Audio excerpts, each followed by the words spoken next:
అందరికీ నమస్కారం. భూలోక వైకుంఠమైన తిరుమల క్షేత్రంలో వెలిసిన శ్రీనివాసుని హృదయంలో నివసిస్తూ ఆ స్వామికి అత్యంత ప్రియురాలై పద్మాసనంలో వేయించేసి సుకుమారమైన చేతులలో పద్మాలను అలంకారంగా ధరిస్తూ భక్తులందరినీ అనుగ్రహిస్తున్న శ్రీ మహాలక్ష్మిని అందరం ఒకసారి భక్తితో స్మరించుకుందాం. సంపూర్ణ విశ్వంలో సకల శుభాలను అనుగ్రహించేది, సర్వ ఐశ్వర్యాలను ప్రసాదించేది, సర్వభక్తుల కోర్కెలను తీర్చే అమృతమూర్తి శ్రీమన్నారాయణుల వారి ప్రియసఖి అయిన శ్రీ మహాలక్ష్మి. ఆ తల్లి ఉన్న చోట సర్వ సౌభాగ్యాలు నిలయమై ఉంటాయి. దేనికి కొరత ఉండదు. ఆ జగన్మాత లీలలను తెలిపే కథలు విన్నవారికి, ఆరాధించే వారికి ఆ తల్లి సర్వ సౌభాగ్యాలను, సర్వ ఐశ్వర్యాలను, ఆ తల్లిని త్రికరణ శుద్ధిగా కొలిచేవారికి అద్భుతమైన తేజస్సును ప్రసాదిస్తుంది. జీవితమంతా ఏ లోటు లేకుండా శుభప్రదంగా జరుగుతుంది.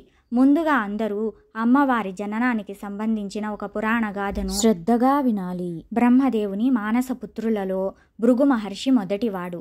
ఆయన భార్య పేరు ఖ్యాతి. సకల విద్యా పారంగతుడై భృగు మహర్షి ఒకసారి ఆది పరాశక్తి అనుగ్రహానికై తపస్సు చేశాడు. ఎంతో కఠోరంగా తపస్సు చేస్తున్న భృగు మహర్షి దృఢ సంకల్పానికి మెచ్చి ఆ తల్లి ప్రత్యక్షమైనది. అప్పుడు ఆ మహర్షి ఆదిశక్తి అయిన ఆ తల్లిని అనేక విధాలా స్తుతించాడు. అందుకు జగన్మాత ఎంతో సంతోషించి ఏదైనా వరం కోరుకోమని ఆ మహర్షిని అనుగ్రహించినది. మహర్షి ఎంతో ఆనందపడి ఆ తల్లితో ఇలా అన్నాడు: తల్లి జగన్మాత, నీవు ముల్లోకాలను ఏలే శక్తి స్వరూపిణివి. నీ అనుగ్రహం వల్లనే సమస్త జీవకోటి సుఖంగా జీవించగలుగుతున్నారు. మహాశక్తి స్వరూపిణివైన నీ అంశతోనే పార్వతి, సరస్వతి, గాయత్రి అవతరించారు. నీలోని శక్తి స్వరూపమే పార్వతిగా, మహాశివుని అర్ధాంగిగా వెలుగొందుతున్నది. ఇక సర్వ విద్యలకు అధిదేవతగా బ్రహ్మదేవుని ప్రియసఖిగా భాసిస్తున్నది నీలోని సరస్వతి రూపమే కదా తల్లి. ఇక మూడవదైన వైభవ కళయగు శ్రీ మహాలక్ష్మి స్వరూపాన్ని నాకు కుమార్తెగా అనుగ్రహించు తల్లి అని ప్రార్థించాడు. జగజ్జనని ఆ మహర్షిని అనుగ్రహించి ఆ విధంగానే జరుగుతుంది అని ఆశీర్వదించింది. భృగువు ఎంతో ఆనందపడి జగన్మాతను ఎన్నో విధాలా స్తుతించాడు. తరువాత ఆ తల్లి అంతరార్థమైనది. ఆ మహర్షికి వరం ఇచ్చినట్టుగా తన యందలి ఐశ్వర్య కళతో శ్రీ మహాలక్ష్మిగా అవతరించింది. కమలాల వంటి కన్నులు, మన్మధుని విల్లు వంటి కనుబొమ్మలు, మోదుగ చిగుళ్ల వలె ఎర్రనైన పెదవులు, అద్భుతమైన చెక్కిళ్లతో దివ్యంగా ప్రకాశిస్తూ శ్రీ మహాలక్ష్మి ఆవిర్భవించింది. ఆ మహర్షికి వరం ఇచ్చినట్లుగా తన యందలి ఐశ్వర్య కళతో శ్రీ మహాలక్ష్మిగా అవతరించింది. కమలాల వంటి కన్నులు, మన్మధుని విల్లు వంటి కనుబొమ్మలు, మోదుగ చిగుళ్ల వలె ఎర్రనైన పెదవులు, అద్భుతమైన చెక్కిళ్లతో దివ్యంగా ప్రకాశిస్తూ శ్రీ మహాలక్ష్మి ఆవిర్భవించింది. ఓ జగజ్జనని, జగన్మాత శ్రీ మహాలక్ష్మి, నీకివే మా నమస్కారాలు అని దేవిని స్తుతించాడు. ఒకసారి నారాయణుడు ఘోర తపస్సును ఆచరించాడు. ఆ తపస్సును భంగపరచడానికై ఇంద్రుడు అప్సరసలను పంపించాడు. వారు ఎన్నో రకాలుగా అభినయిస్తూ ఎంతో అందమైన భంగిమలతో నాట్యం చేస్తూ నారాయణుని తపస్సు భంగం చేయడానికి ప్రయత్నించారు. నారాయణుడు ఏమాత్రం చలించగా తన విశ్వరూపాన్ని ప్రదర్శించాడు. దివ్యమైన ఆ విశ్వరూప దర్శన తేజస్సుకి తట్టుకొనలేక అప్సరసలు దేవలోకానికి వెళ్ళిపోయారు. శ్రీమన్నారాయణుడు అప్సరసలకు విశ్వరూపంలో దర్శనం ఇచ్చాడని తెలుసుకున్న ఆ శ్రీ మహాలక్ష్మి ఆ స్వామిని భర్తగా పొందాలని తలచింది. ఆ స్వామినే ఆరాధిస్తూ కఠోర దీక్షతో తపస్సు ప్రారంభించింది. ఆ జగన్మాత తపస్సు ప్రభావంతో ముల్లోకాలు కంపించసాగాయి. అప్పుడు శ్రీమన్నారాయణుడు ప్రత్యక్షమై శ్రీ మహాలక్ష్మిని వివాహం ఆడటానికి అంగీకరించాడు. భృగువు శ్రీ లక్ష్మీనారాయణుల వివాహం ఎంతో వైభవంగా జరిపించాడు. స్వర్గలోకపు అధిపతి అయిన ఇంద్రుడు ఒకసారి అధికంగా సురాపానం సేవించి వెళుతూ ఉండగా దూర్వాస మహర్షి కనబడి పారిజాత పుష్పాన్ని ఇంద్రునికి బహూకరించాడు. సురాపాన ప్రభావంలో ఉన్న దేవేంద్రుడు ఆ పారిజాత పుష్పాన్ని ఐరావతంపై ఉంచాడు. అక్కడితో ఆ పుష్ప దివ్య ప్రభావం చేత ఐరావతం ఎంతో దివ్యంగా నాట్యం చేస్తూ స్వర్గాన్ని విడిచి వెళ్ళిపోయింది. ఇది తెలుసుకున్న దూర్వాసుడు మహేంద్రుడు తనను అవమానించాడని తలిచి అతడు సర్వ సంపదలు కోల్పోతాడని శపించాడు. ఆ మహర్షి శాపంతో దేవేంద్రుడు సర్వ సౌభాగ్యాలను కోల్పోయాడు. ఇంద్రలోకం కళావిహీనమైనది. అప్పుడు శ్రీ మహాలక్ష్మి దేవలోకం విడిచిపెట్టి సముద్ర గర్భంలో దాగున్నది. సర్వం పోగొట్టుకున్న మహేంద్రుడు తాను చేసిన తప్పులు తెలుసుకొని ఎంతో చింతిస్తూ శ్రీమన్నారాయణుల వారి వద్దకు వచ్చాడు. శ్రీమన్నారాయణుల వారిని ఇంద్రుడు ఈ విధంగా ప్రార్థించాడు. ఓ స్వామి, కరుణామయ, జగన్నాథ, జగద్రక్షక, నీకివే నా నమస్కారాలు.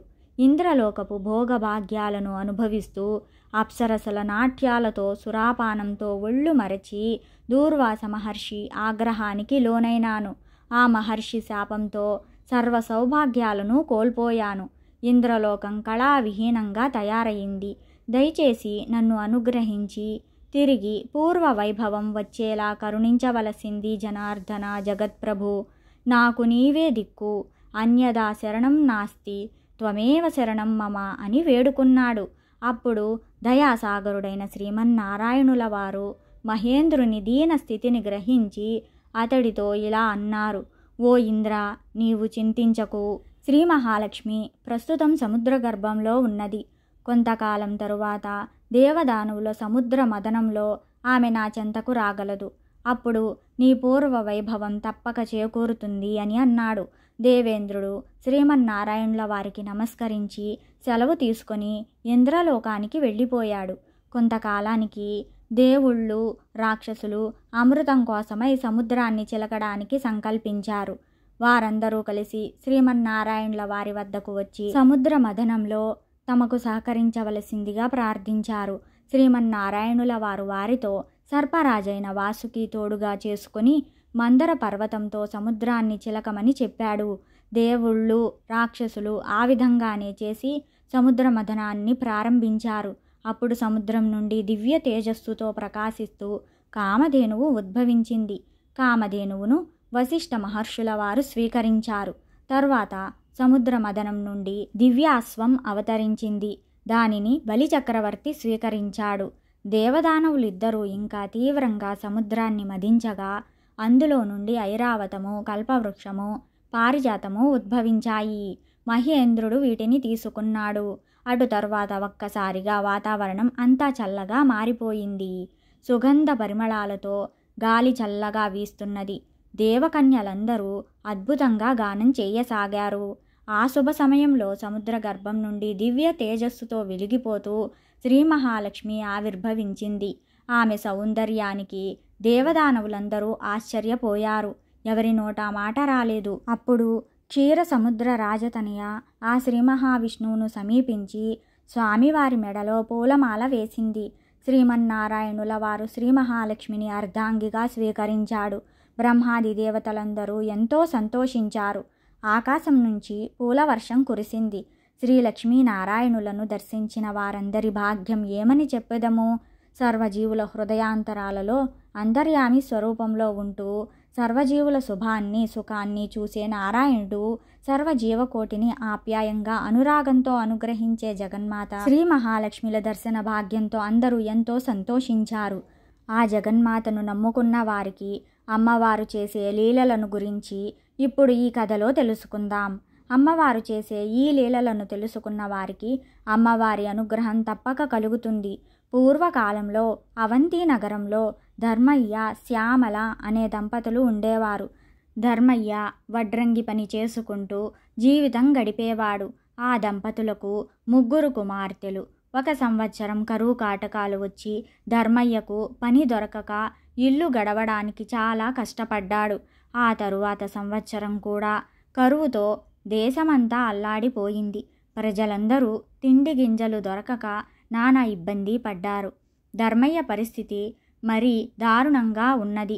తినడానికి 2 పూటల భోజనం కూడా దొరకక మరమరాలు తింటూ కాలం గడుపుతున్నారు. కానీ ఆ దంపతులిద్దరూ కష్టకాలంలో కూడా భగవంతుణ్ణి మరువలేదు. వారింట్లో తరతరాల నుంచి వస్తున్న శ్రీ లక్ష్మీనారాయణుల విగ్రహం ఒకటి ఉన్నది.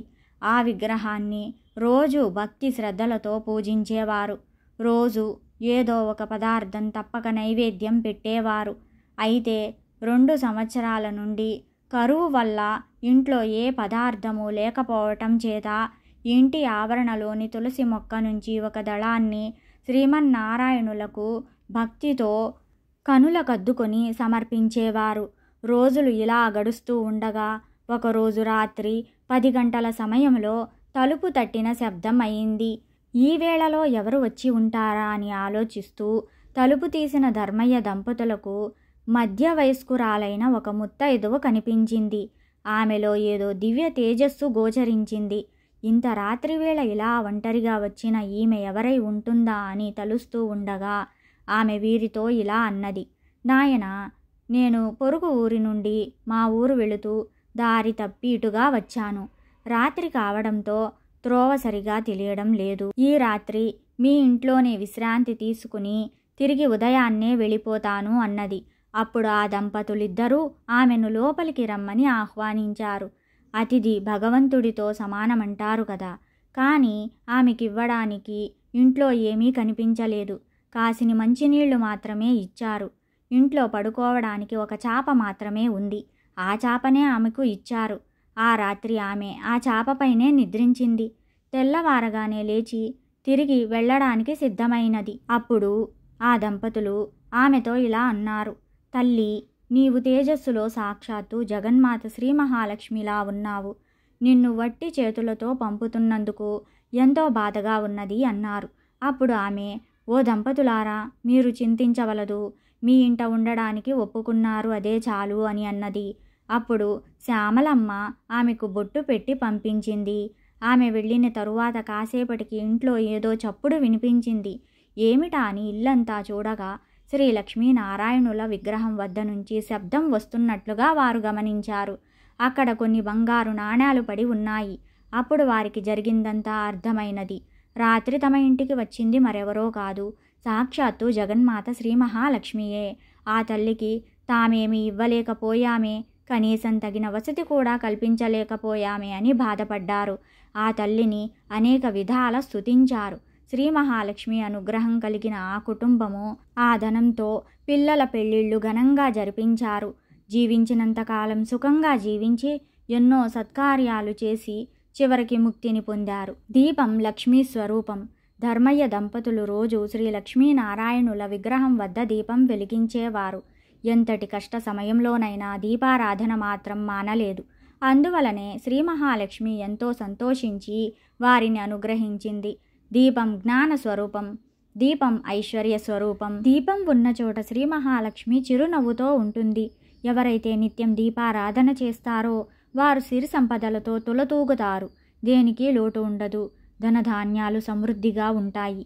ఆ తల్లి అనుగ్రహం ఉన్నవారికి సర్వ సౌభాగ్యాలు లభిస్తాయి. ఓ జగజ్జనని జగన్మాత శ్రీ మహాలక్ష్మి అని దేవిని భక్తితో మరొకసారి అందరం స్మరించుకుందాం. శ్రీ లక్ష్మీ కటాక్షం ఉన్నవారికి సర్వ సౌభాగ్యాలు సమకూరుతాయి. దేనికి లోటు లేకుండా జీవితమంతా ఆనందంగా గడుస్తుంది. శ్రీ మహాలక్ష్మి కటాక్షం లేనివారు బానిసత్వము, దారిద్ర్యం, యాచన, అప్పులు, భార్యావియోగం, ముసలితనం, అనారోగ్యం, దుస్సంతానం అనే అష్టకష్టాల పాలవుతారు.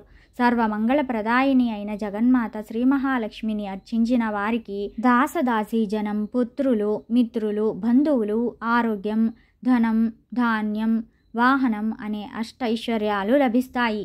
శ్రీ లక్ష్మీనారాయణులను ఎవరైతే ఎప్పుడూ మనసులో ప్రార్థిస్తూ ఉంటారో వారికి సర్వ సౌభాగ్యాలు కలుగుతాయి. వారికి ఎటువంటి ఆపదలు దరిచేరవు. శ్రీ లక్ష్మీనారాయణులు అన్యోన్యమైన జంట. మత్స్యావతారంలో శ్రీలక్ష్మిగాను, కూర్మ అవతారంలో కూర్మవతిగాను, నరసింహ అవతారంలో శ్రీ మహాలక్ష్మిగాను, వరాహ అవతారంలో భూలక్ష్మిగాను, శ్రీరామావతారంలో సీతగాను, శ్రీకృష్ణావతారంలో రుక్మిణిగాను శ్రీ మహాలక్ష్మి తన పెనిమిటి శ్రీమన్నారాయణుల వారితో కలిసి అవతరించింది. శ్రీ లక్ష్మీనారాయణుల అన్యోన్యత, ఆప్యాయత లోకంలో దంపతులందరికీ ఆదర్శం.